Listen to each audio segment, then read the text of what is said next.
حضرت امام احمد جو بہت بڑے محدث اور امام ہیں، وہ کہتے ہیں کہ میں نے کوئی حدیث ایسی نہیں پڑھی جس پر میں نے عمل نہ کیا ہو۔ حتیٰ کہ وہ کہتے ہیں کہ میں نے حدیث پڑھی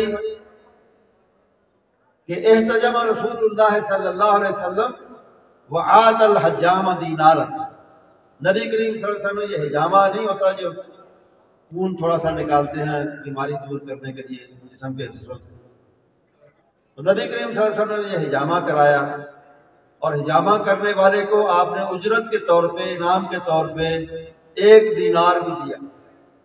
تو کہتے ہیں مجھے حجامہ کی کوئی ضرورت نہیں تھی، لیکن حدیث پڑھنے کے بعد میں نے کیا کیا، احتجمت وآتیت الحجام دینارا، میں نے بھی حجامہ کرنے والے کو بلایا، حجامہ کرایا، خون نکلوایا، اور نبی کریم صلی اللہ علیہ وسلم کی سنت کو اور حدیث کو پورا کرنے کے لیے میں نے بھی اس کرنے والے کو 1 دینار دیا۔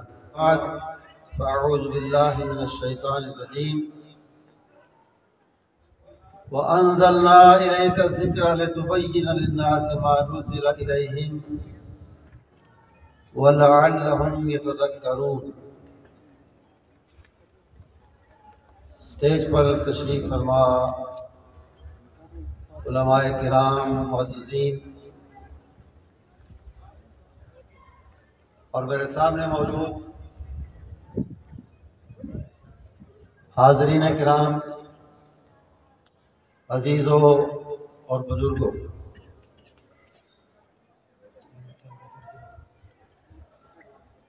الحمدللہ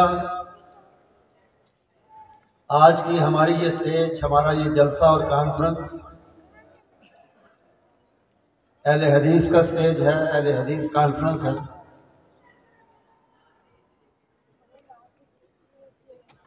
اور ہم اللہ کے احسان سے مسلمان ہونے کے ساتھ ساتھ اسلام کی اصلی اور حقیقی تصویر مسلک اہل حدیث کے حاملین ہیں، داعی ہیں، ماننے والے ہیں۔ اللہ کا شکر ہے، اللہ کا احسان ہے۔ اور یہ کانفرنس کوئی آج کی بات نہیں ہے،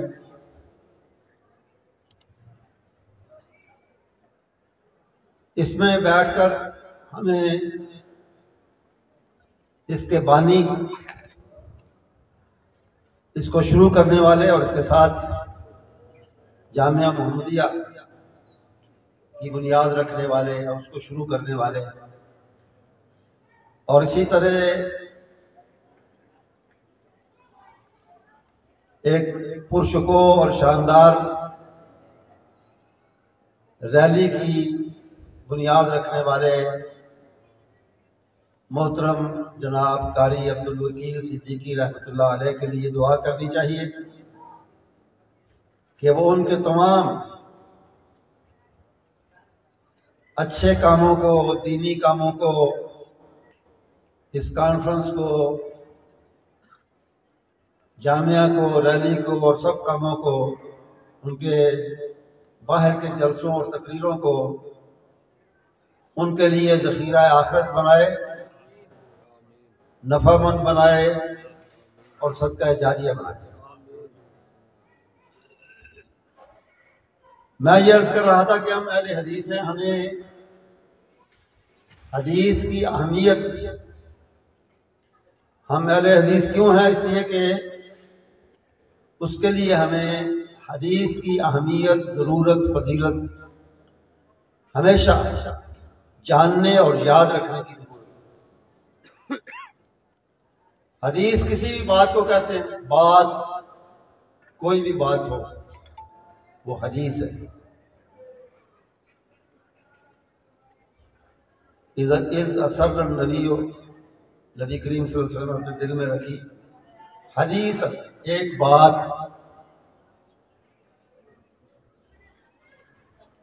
لیکن اصطلاح کے طور پہ، دینی ٹرم، اصطلاح یا لفظ کے طور پہ جب حدیث کا لفظ ہم استعمال کرتے ہیں تو اس کا مطلب ہوتا ہے نبی اکرم صلی اللہ علیہ وسلم کی بات، عام کوئی بات نہیں، نبی کریم صلی اللہ علیہ وسلم کا، اور صرف بات بھی نہیں، آپ کی بات کے ساتھ آپ کا عمل بھی اس میں شامل ہے،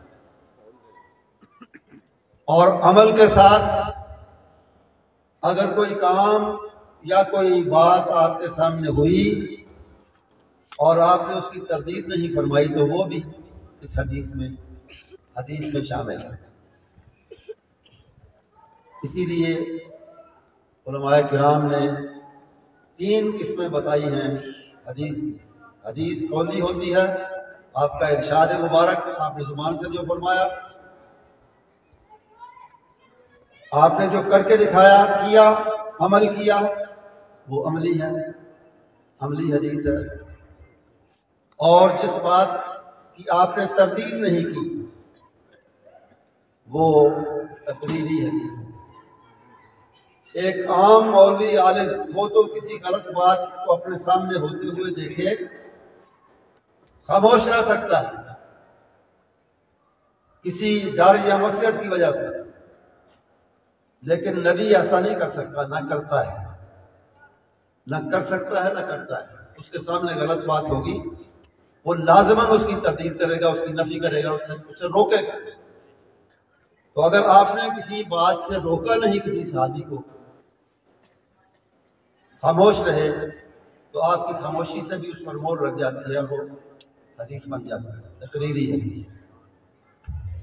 ان تینوں قسم کی حدیثوں کی تصدیق، تائید قرآن کریم کرتا ہے۔ آپ کا قول، آپ کا ارشاد زبانی، اس کی گارنٹی دی ہے اللہ تعالیٰ نے کہ وَمَا يَنطِقُ عَنِ الْهَوَىٰ إِنْ هُوَ إِلَّا وَحْيٌ يُوحَىٰ۔ ہمارے رسول صلی اللہ علیہ وسلم جو بات فرماتے ہیں وہ اپنی طرف سے نہیں کہتے، اپنی طرف سے نہیں فرماتے، اللہ کی طرف سے ہوتی ہے وہ بات۔ اسی لیے حضرت عبداللہ بن عمرو بن عاص جو صحابی، خود بھی صحابی اور صحابی کے بیٹے ہیں، صاحبزادے ہیں، وہ ہر وہ بات لکھ لیا کرتے تھے جو آپ فرماتے تھے کسی مجلس میں، ان کی موجودگی میں فرماتے تو آپ عبداللہ بن عمرو اس کو لکھ لیتے۔ بعض دوستوں نے منع کیا، آپ ایسا نہ کریں، کیونکہ قرآن کے بتائے ہوئے عقیدے کے مطابق وہ آپ کو رسول اور نبی بھی مانتے تھے، اور ان کا عقیدہ یہ بھی تھا کہ آپ نوع بشر میں سے ہیں، انسان ہیں، آدمی ہیں، اور آدمیوں کی ہدایت کے لیے آپ نے آدمی ہی کو رسول بنا کے بھیجا۔ اس لیے انہوں نے کہا کہ آپ بشر ہیں، اور انسان کسی وقت غصے میں بھی ہو سکتا ہے، خوشی کی حالت میں ہوتا ہے، غم میں ہوتا ہے، افسوس میں ہوتا ہے، کسی اور موڈ میں ہوتا ہے، تو ہر بات لکھنے والی نہیں نہ آپ لکھا کریں۔ انہوں نے کہا میں خود رسول اللہ صلی اللہ علیہ وسلم سے پوچھ لیتا ہوں، اگر آپ منع کریں گے میں منع ہو جاؤں گا۔ تو انہوں نے پوچھا کہ میں آپ کی ہر بات لکھتا ہوں، میرے دوستوں نے منع کیا، میں کیا کروں، لکھتا جاؤں یا منع ہو جاؤں؟ آپ نے اپنی زبان مبارک، اپنے مبارک روح کی طرف اشارہ فرماتے ہوئے کہا اکتب یا عبداللہ فواللہ لا یخرج منہ الا الحق۔ عبداللہ تم اپنی عادت کے مطابق لکھتے رہو جو میں کہتا ہوں، اس لیے کہ یہاں سے جو بات نکلتی ہے وہ سچ ہوتی ہے، وہ میری بات نہیں ہوتی، وہ اللہ کی بات ہے۔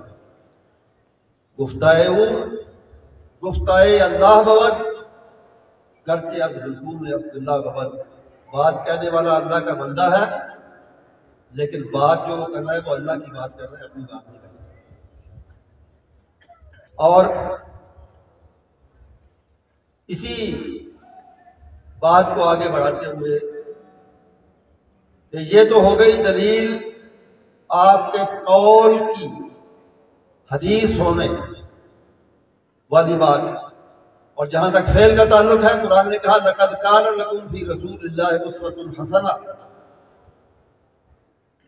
تمہارے لیے عمل، تمہارے عمل کے لیے، تمہاری عملی زندگی کے لیے بہترین نمونہ رسول اللہ صلی اللہ علیہ وسلم، یعنی جو آپ نے عمل کیا وہی ہمارے لیے بہترین نمونہ ہے، اور وہی ہمارے لیے دلیل ہے، اور وہی ہمارے لیے حدیث ہے۔ تیسری بات تقریری، کہ آپ کسی بات کو کنفرم کر دیں اپنی خاموشی سے، اس کے لیے یہ آیت کافی ہے کہ انا ارسلناک بالحق بشیرا ونذیرا، آپ کو اللہ تعالیٰ نے خوشخبریاں دینے والا اور ڈرانے والا بنا کے بھیجا. تو اللہ کا بھیجا ہوا اور اللہ کا بنایا ہوا نذیر، ڈرانے والا غلط کام سے ضرور ڈرائے گا، ضرور ٹوکے گا کہ اس کی سزا ہے، اللہ کے پاس اس کی سزا ہے، اس لیے یہ کام چھوڑ دو، اس سے باز آ جاؤ. وہ خاموش نہیں رہے گا. اگر آپ خاموش رہے، آپ کے سامنے کام ہوا کوئی بھی کام اور آپ خاموش رہے تو وہ کام بھی درست ہے. اس کی دلیل تقریری حدیث آ گئی. دوسری بات حدیث کے بارے میں جو ذہن میں رکھنی چاہیے وہ یہ ہے کہ جس طرح قرآن کریم وحی ہے، حدیث کسی قسم کی بھی ہو وہ بھی وحی، اس کی بنیاد بھی اللہ کا پیغام ہے. ایک وہ الفاظ ہیں جو اللہ تعالیٰ نے اپنے کلام کے آپ کو وحی کیے اور بھیجے آپ پر، وہ قرآن ہے. دوسرا وہ خیال ہے، وہ بات ہے جو اللہ تعالیٰ نے آپ کے دل میں ڈالی اور اس کو آپ نے اپنے الفاظ میں بیان کیا، وہ حدیث ہے. دونوں وحی، اور ان میں اتنا فرق بس علماء نے کیا کہ ایک وحی ظاہر ہے اور ایک وحی خفیہ ہے. ایک وحی خفیہ جس کو وحی خفی کہتے ہیں، اور جو ظاہر ہے اس کو وحی جلی کا نام دیا گیا ہے. دونوں وحی. اور تیسری بات کہ دونوں وحی خفی ہو وحی جلی ہو، دوسرے لفظوں میں قرآن ہو یا حدیث ہو، دونوں کو ماننا اور دونوں پر عمل کرنا ضروری ہے. عمل کے لحاظ سے فرق نہیں ہے. حدیث پر بھی اسی طرح عمل ہوگا جس طرح قرآن پر ہوگا، اور اس کی مثالیں موجود ہیں. نبی اکرم صلی اللہ علیہ وسلم جب مدینے میں تشریف لائے تو آپ نے اور آپ کے صحابہ نے نماز پڑھنے کے لیے کون سا رخ اختیار کیا؟ بیت المقدس جو آج ظالم یہودیوں کے قبضے میں ہے، مسجد اقصی، اس کی طرف منہ کر کے آپ نماز پڑھتے. آپ کی خواہش یہ تھی کہ ہم بیت الحرام مکے کی طرف منہ کر کے نماز پڑھیں، لیکن اپنی مرضی سے ایسا نہیں کر سکتے تھے. اللہ تعالیٰ نے حکم بھیج دیا دوسرے پارے کے شروع میں، فَلَنُوَلِّيَنَّكَ قِبْلَةً تَرْضَاهَا، ہم ضرور بدل دیں گے، پھیر دیں گے آپ کے رخ کو نماز میں اس قبلے کی طرف جس کو آپ پسند کرتے ہیں، یعنی مکے کی طرف. یہ حکم تو آ گیا مکے کی طرف منہ کرنے کا. سوال یہ ہے کہ بیت المقدس کی طرف منہ کرنے کا حکم کس آیت نے، قرآن کے کس حصے نے، کس آیت نے دیا؟ پورے قرآن کو آپ دیکھیں، کہیں وہ حکم موجود نہیں ہے کہ بیت المقدس کے جتنے مہینے اور جتنا عرصہ بھی آپ نے اور مسلمانوں نے بیت المقدس کی طرف منہ کر کے نماز پڑھی، اس کا حکم کہاں ہے قرآن میں؟ کہیں بھی نہیں ہے. آپ نے زبان سے فرمایا، ایمان مبارک سے ارشاد کیا کہ بیت المقدس کی طرف منہ کر کے پڑھنا ہے. مسلمانوں نے پڑھی اس لیے کہ وہ جانتے تھے کہ جس طرح قرآن پر عمل کرنا ضروری ہے، آپ کے زبانی حکم پر عمل کرنا بھی ضروری ہے. اسی طرح آپ 28ویں پارے میں قرآن پاک کی سورۃ جمعہ کا آخری حصہ پڑھیں، وہ صاف الفاظ بتا رہے ہیں، الفاظ صاف طور پہ بتا رہے ہیں کہ ان آیات کے آنے سے پہلے جمعہ ہو رہا تھا، آپ پڑھا رہے تھے. اسی لیے قرآن نے کہا کہ بعض لوگ جمعے کے دوران خرید و فروخت کے لیے، غلہ آیا، غلے کی کمی تھی، خدشہ تھا کہ وہ کہیں ختم نہ ہو جائے، ہمارے مسجد سے نکلنے سے پہلے بک نہ جائے. کچھ صحابی اٹھ کے چلے گئے جمعہ چھوڑ کے، اور انہوں نے جا کے فوراً خرید و فروخت شروع کر دی. وہاں الفاظ آتے ہیں وَتَرَكُوكَ قَائِمًا، کہ آپ کھڑے ہو کے خطبہ ارشاد فرما رہے تھے. اب یہ جمعہ پڑھنے اور خطبہ اس میں کھڑے ہو کر دینے یا جس سے میں دیا دینے کا حکم کہاں ہے قرآن میں؟ کہیں بھی نہیں ہے، کہیں بھی نہیں ہے. یہ بھی آپ کا زبانی ارشاد تھا، آپ نے زبانی ارشاد فرمایا، جمعہ شروع ہو گیا. اس لیے کہ اس پر عمل کرنا اسی طرح ضروری تھا جس پر قرآن پر عمل کرنا تھا. چوتھی بات یہ ہے کہ حدیث کی اہمیت، اصل اہمیت اس کی یہ ہے کہ اس کے بغیر قرآن کریم سمجھا ہی نہیں جا سکتا۔ قرآن کو سمجھنے کے لیے حدیث کا سہارا لازماً لینا پڑتا ہے۔ اگر صرف زبان سے، صرف ڈکشنری اور لغت کی مدد سے قرآن کو سمجھا جائے تو انسان غلط نتیجے پر پہنچے گا، درست نتیجے پر نہیں پہنچے گا، کیونکہ عربی بہت سی زبانوں کی طرح بلکہ بہت سی زبانوں سے زیادہ وسیع اور بہت بڑی زبان ہے۔ ایک ایک چیز کے لیے کئی الفاظ ہیں اور ایک ایک لفظ سے کئی کئی معنی ہیں۔ اب قرآن نے بار بار کہا اقیموا الصلاۃ وآتوا الزکاۃ، نماز ادا کرو، زکوٰۃ دو۔ صلاۃ کا معنی کیا ہے، زکوٰۃ کا معنی کیا ہے، حج کا کیا ہے؟ لفظی معنی جو ڈکشنری میں لکھا ہے، جو لغت میں لکھا ہے۔ عرصے کی بات ہے، میں نے ایک دفعہ صلاۃ کا معنی دیکھا لغت میں۔ ہمارے آبائی کتب خانے میں ایک بڑا ضخیم لغت ہے، دوسری لغات کے علاوہ لسان العرب اس کا نام ہے۔ تو اس میں صلاۃ کے تقریباً 21 یا 22 معنی لکھے ہوئے تھے، مختلف، بالکل مختلف۔ صلاۃ کا عام معنی ہے دعا۔ تو بیٹھے بیٹھے رکوع سجود کے بغیر، رکوع اور سجدے کے بغیر کوئی بندہ اللہ سے دعا کرے، اللہ سے کرے، کسی اور سے نہیں، اللہ سے کرے، اور کہے کہ یہ قرآن کا جو حکم ہے اقیموا الصلاۃ، نماز قائم کرو، میں نے اس پر عمل کر لیا اس لیے کہ میں نے دعا کی۔ صلاۃ دعا کو کہتے ہیں، میری نماز ہو گئی، ہوگی نہیں ہوگی۔ صلاۃ کا ایک معنی لکھا تھا، سردی ہے نا آج جیسے، تو سردی میں آگ تاپنا، آگ سینکنا، ہاتھوں کو، جسم کو گرم کرنے کے لیے آگ کے پاس بیٹھنا، اس کو بھی صلاۃ کہتے ہیں۔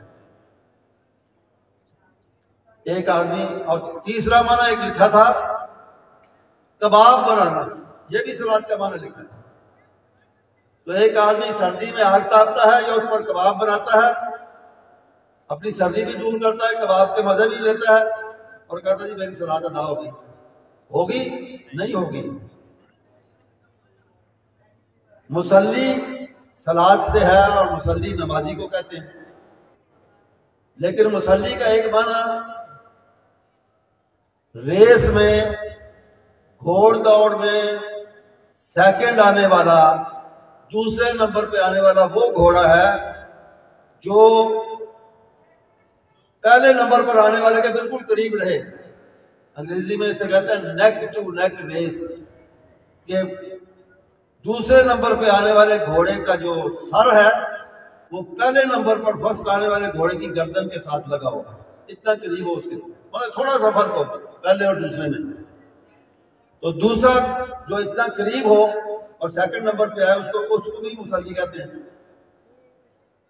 کیونکہ صاد لام یا جو اصل اس کا جڑ ہے صلاۃ کے لفظ کی، اس کا ایک معنی یہ ہنسلی کی ہڈی، گلے کے اوپر، گلے کے نیچے اور سینے کے اوپر جو ہڈی ہوتی ہے، یہ بھی اس کا معنی ہے۔ تو مصلی اس گھوڑے کو کہتے ہیں جو پہلے کے دو بہت قریب ہے۔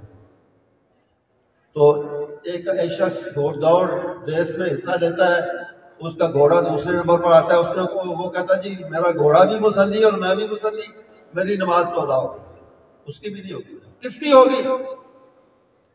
جو اس حدیث نبوی پر عمل کرے، آپ کے اس ارشاد پر عمل کرے کہ صلو کما رأیتمونی اصلی، نماز اس طرح پڑھو جس طرح تم نے مجھے نماز پڑھتے ہوئے دیکھا ہے صحابہ۔ تو صحابہ نے جس طرح آپ کو دیکھا اور آگے امت کو بتایا کہ اس طرح آپ نے نماز پڑھی، اس طرح جو پڑھے گا اس کی ہوگی اور کسی کی نہیں۔ اسی طرح زکوٰۃ کا کیا معنی ہے؟ پاکیزگی، پاک کرنا۔ کس کو پاک کرنا؟ جسم کو، کپڑوں کو، جگہ کو، کس کو؟ ایک آدمی کپڑے پاک صاف پہنتا ہے، جسم اپنا پاک صاف کرتا ہے یا جگہ کرتا ہے جس میں وہ بیٹھا ہے، کہتا ہے جی یہی میری زکوٰۃ ہے۔ یا اگر قرآن کو پڑھے، سورہ مریم اس کے شروع میں ہے کہ اللہ تعالیٰ نے یحییٰ علیہ السلام کو کچھ صفات سے نوازا، کو اچھی چیزیں، اچھی صفات دی.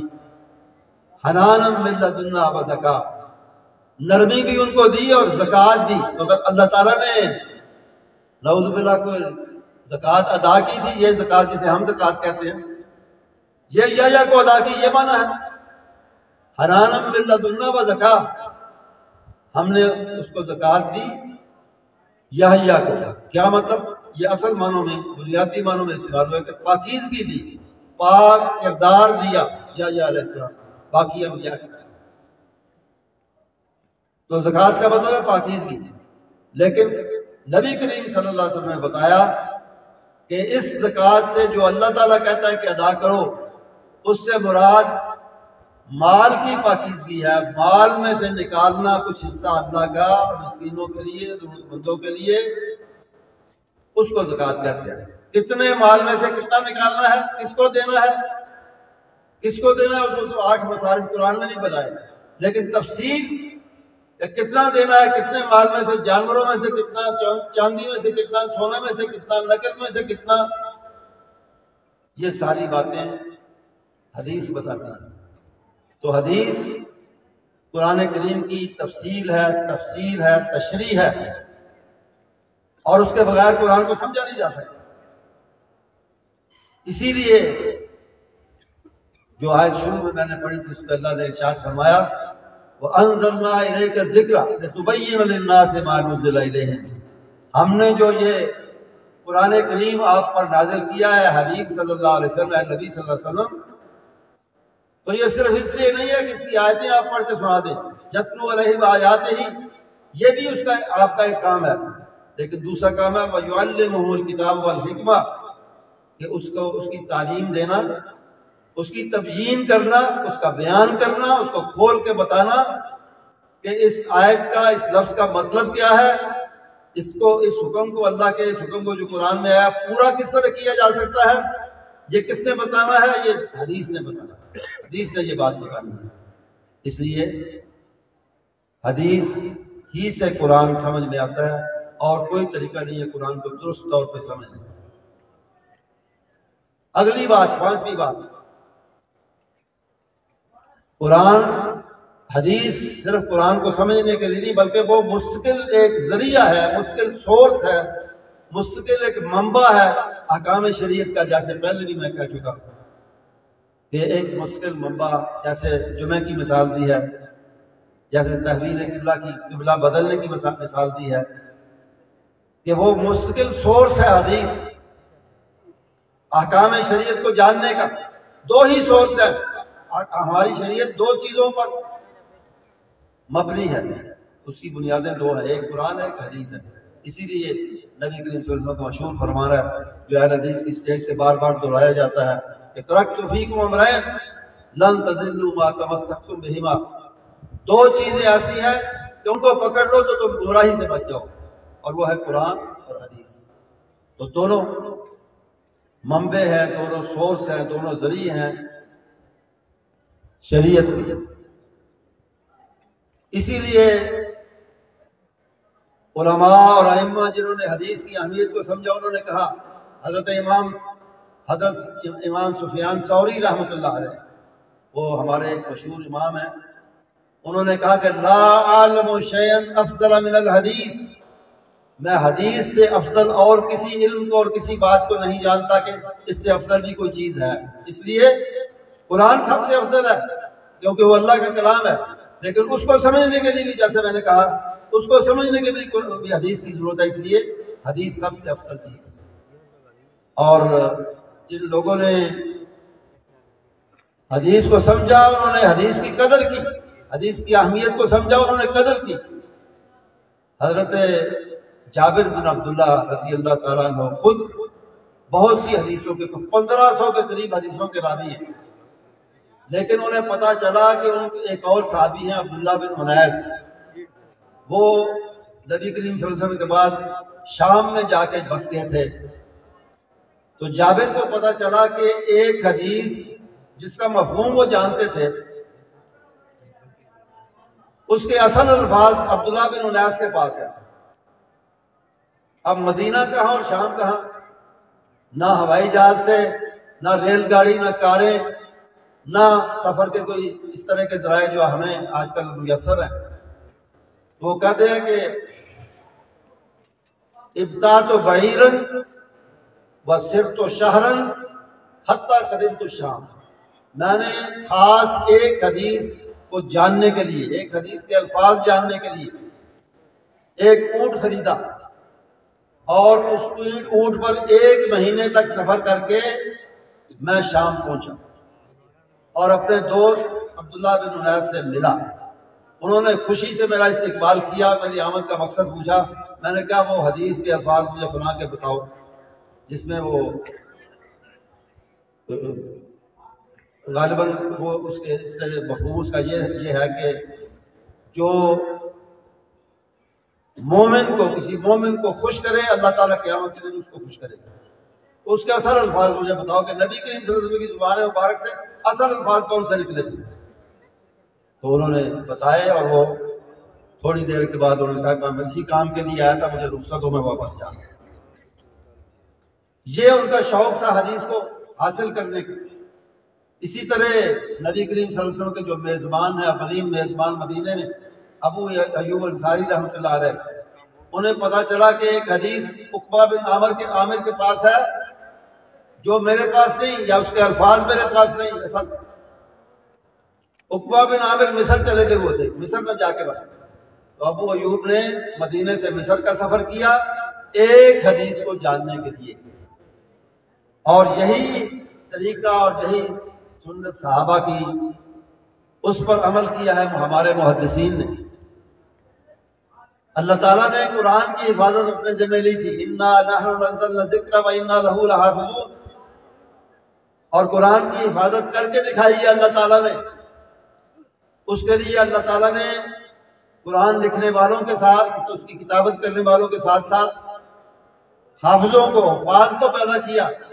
حافظوں نے قرآن کو اپنے سینوں میں محفوظ کیا، اور حدیث کی قرآن کی حفاظت اس وقت تک مکمل نہیں ہو سکتی تھی جب تک اس کے ساتھ حدیث کی جو اس کی تشریح ہے، تفسیر ہے، جب تک اس کی حفاظت نہ ہوتی۔ اللہ تعالیٰ نے اس کی حفاظت بھی فرمائی، اور اس کے لیے اس نے محدثین کو تیار کیا، ان کو پیدا کیا، اور ان کو بعض خوبیوں سے، خاص چیزوں سے، صفات سے نوازا۔ ان میں سے ایک ہے ان کا بے مثال حافظہ، ان کی میموری، ان کی یادداشت، بے مثال زبردست حافظہ دیا محدثین کو، کہ جو چیز نظر سے گزر جاتی تھی یا جو چیز وہ سن لیتے تھے حدیث، وہ یاد ہو جاتی تھی، یاد رہتی۔ اس کی بڑی مثالیں ہیں۔ حضرت امام ترمذی ایک بڑے امام ہیں، انہوں نے کتاب بھی لکھی ہے، سنن ترمذی، کتاب حدیث کی کتاب۔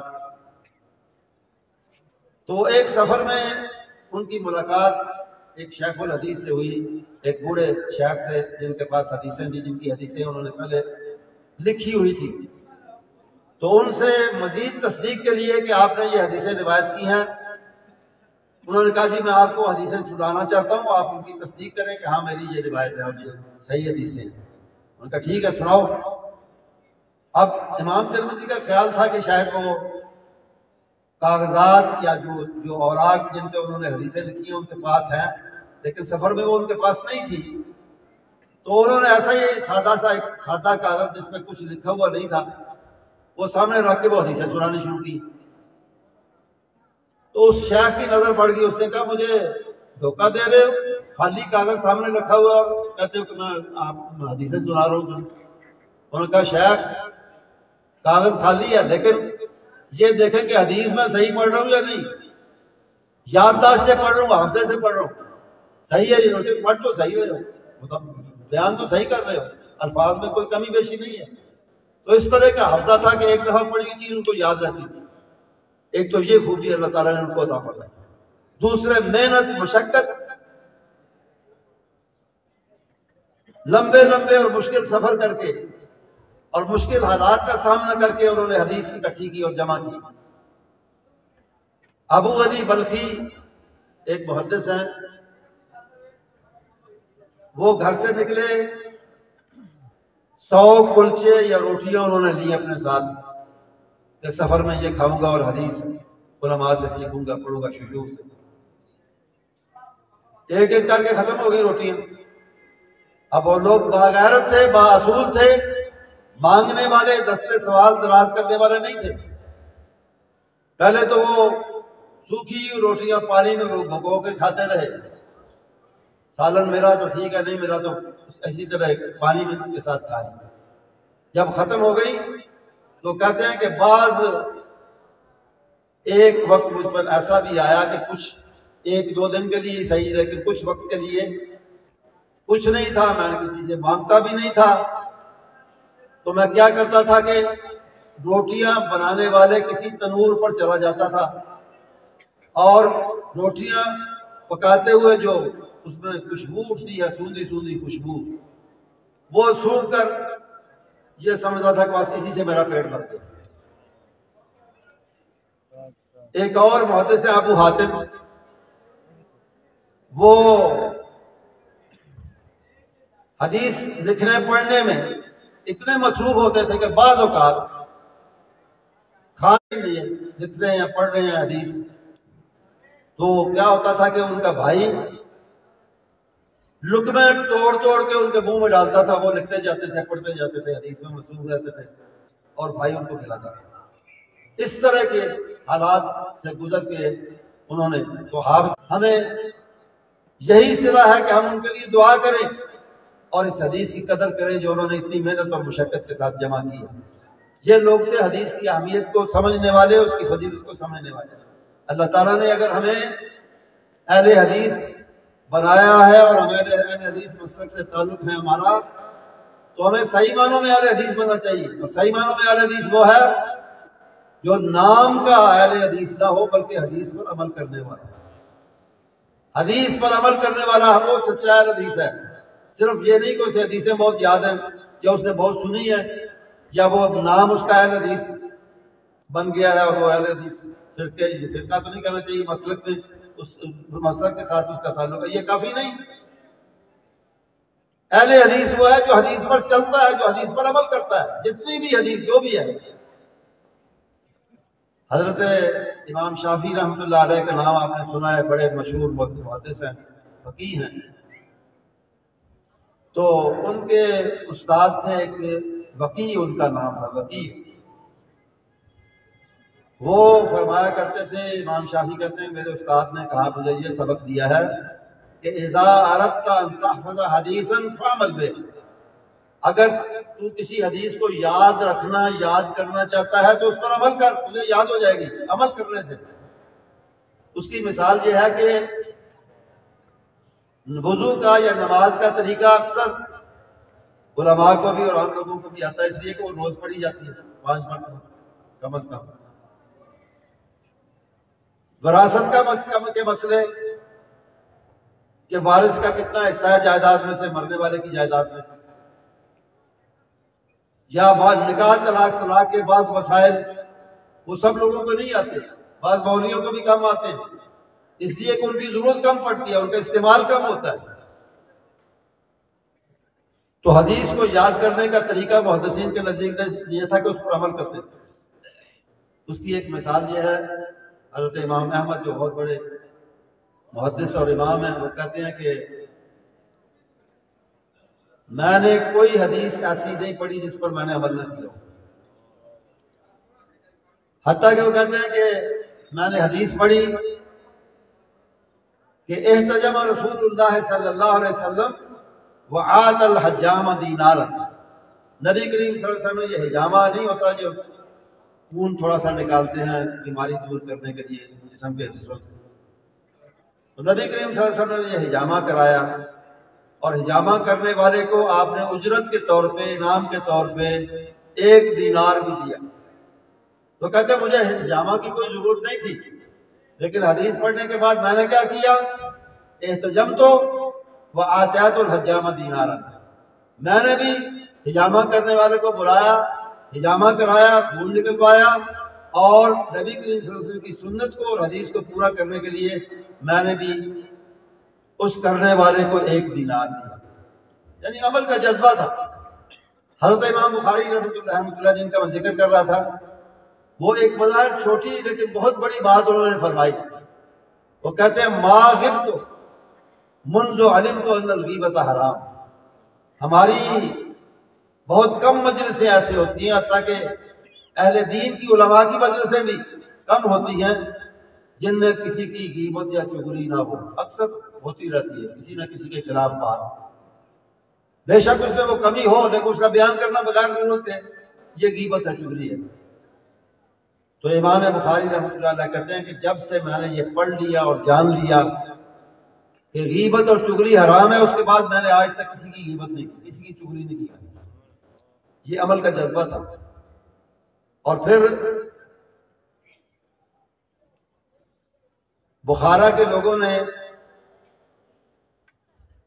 ایک دن فیصلہ کیا کہ بخارا میں یا بخارا کے باہر، شہر کے باہر سرائے بنائے، ہوٹل جس میں مفت لوگ آ کے، مسافر لوگ مفت قیام کرتے تھے، کوئی اس کے چارجز اور کوئی اس میں کوئی اجرت نہیں ہوتی تھی، رینٹ نہیں ہوتا تھا کہ یہ کمرے کا اتنا کرایہ، بس آؤ مسافر آئے، ایک دن 2 دن 4 دن رہے اور چلا جائے۔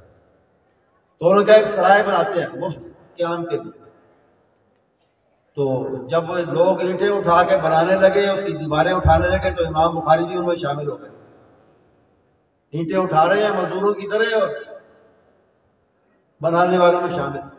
تو انہوں نے، لوگوں میں احترام تھا، آپ کی محبت تھی، انہوں نے کہا جی ہم اتنے لوگ موجود ہیں، ہم بنا رہے ہیں، آپ کیوں زحمت کرتے ہیں؟ تو آپ نے فرمایا کہ میں بھی بھائی ثواب کا محتاج ہوں، مجھے بھی ثواب کی ضرورت ہے، تو ھذا شیء ینفعنی، مجھے امید ہے کہ اس کام میں شرکت سے مجھے فائدہ ہوگا، ثواب ملے گا۔ الحمدللہ مجھے بخارا میں حاضری کا موقع ملا، میں نے وہ مدرسہ دیکھا جس کا نام ہے مدرسہ میر عرب، وہ اسی میں امام بخاری رحمۃ اللہ علیہ پڑھایا کرتے تھے حدیث۔ اور پھر مجھے ان کی قبر مبارک پر حاضری کا موقع ملا، جو بخارا اور سمرقند کے درمیان ہے، سفر میں تھے، بیمار ہوئے، وہیں فوت ہوئے، وہیں دفن ہوئے، وہاں بھی میں گیا۔ اور ایک بات مجھے یاد ہے کہ وہاں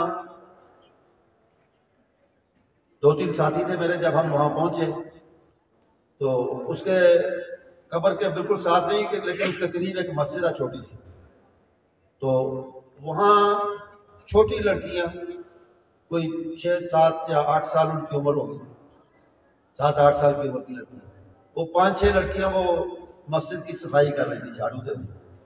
انہوں نے 3-4 بندوں کو جب دیکھا تو چھوٹی ہونے کے باوجود وہ دوپٹوں سے منہ چھپا کے بھاگی۔ مجھے بڑی خوشی ہوئی، خوشی اس بات کی ہوئی کہ 70 سال سے زیادہ عرصہ ان پر یہ ظالم کمیونسٹ جو ہیں یہ حکمران رہے، اور انہوں نے اسلام کی اور مسلمانی کی ہر نشانی کو مٹانے کی کوشش کی، مسجدوں کو برباد کیا، مسجدوں کو گھوڑوں کا استبل بنایا، مسجدوں کو بند کیا۔ وہ کوئی گھروں میں قرآن مجید تو قرآن مجید ہے، عام عربی کا کوئی صفحہ ورق یا فارسی کا بھی نہیں رہنے دیتے تھے، جس کے گھر سے نکلے اس کو قید کرتے تھے، یا سائبیریا ایک بہت ہی ٹھنڈی جگہ وہاں بھیج دیتے تھے قید کر کے۔ تو وہ 70 سال کی پابندیوں کے باوجود یہ امام بخاری جیسے محدثین کی برکات ہیں، ان کی تعلیمات ہیں اور ان کے عمل کے اثرات ہیں کہ آج بھی ان کے اندر اسلام کی باتیں، اسلام کے شعائر جو ہیں وہ باقی ہیں۔ تو بات میں کر رہا تھا کہ حضرت امام بخاری بھی باوجود اتنی جلالت شان اور علم کے، وہ غیبت نہ کرنا یا کار خیر میں حصہ لینا اس کو اپنے لیے باعث ثواب اور کار ثواب، کیونکہ عمل کرنے والے لوگ ہیں، صرف زبان سے بیان کرنے والا نہیں۔ اور اصل بات یہی ہے اہل علم کے لیے بھی، یا جتنا بھی علم عام آدمی کے پاس بھی ہے، اس پر اگر وہ عمل نہیں کرتا تو وہ یاد رکھے کہ قیامت کے دن اس سے کو پوچھا جائے گا، سوائے اس کے کہ اللہ تعالیٰ رحم فرما دے، پوچھا جائے گا۔ نبی کریم صلی اللہ علیہ وسلم نے فرمایا کہ 5 سوال لازمی ہیں قیامت کے پرچے کے، جس کا حساب اللہ نے آسان دیا وہ تو نکل گیا ویسے، لیکن جس کا حساب ہوا اسے 5 سوال ضرور ہوں گے، اور ان 5 سوالوں میں سے ایک یہ ہے کہ ماذا عمل فیما علم، جو جانا تھا، علم دین میں سے جو حاصل کیا تھا اس پر عمل کتنا کیا، یہ بتانا۔ اس لیے علماء کے لیے بھی اور عام آدمیوں کے لیے بھی علم حاصل کرنا کافی نہیں ہے، علم پر عمل کرنا ضروری ہے۔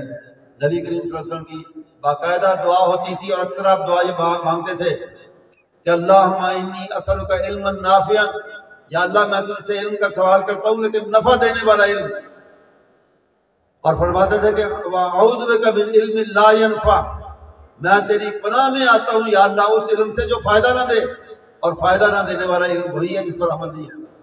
لِمَ تَقُولُونَ مَا لَا تَفْعَلُونَ، وہ بات کیوں کہتے ہو اور وہ علم کیوں حاصل کرتے ہو جس پر تم نے عمل نہیں کرنا۔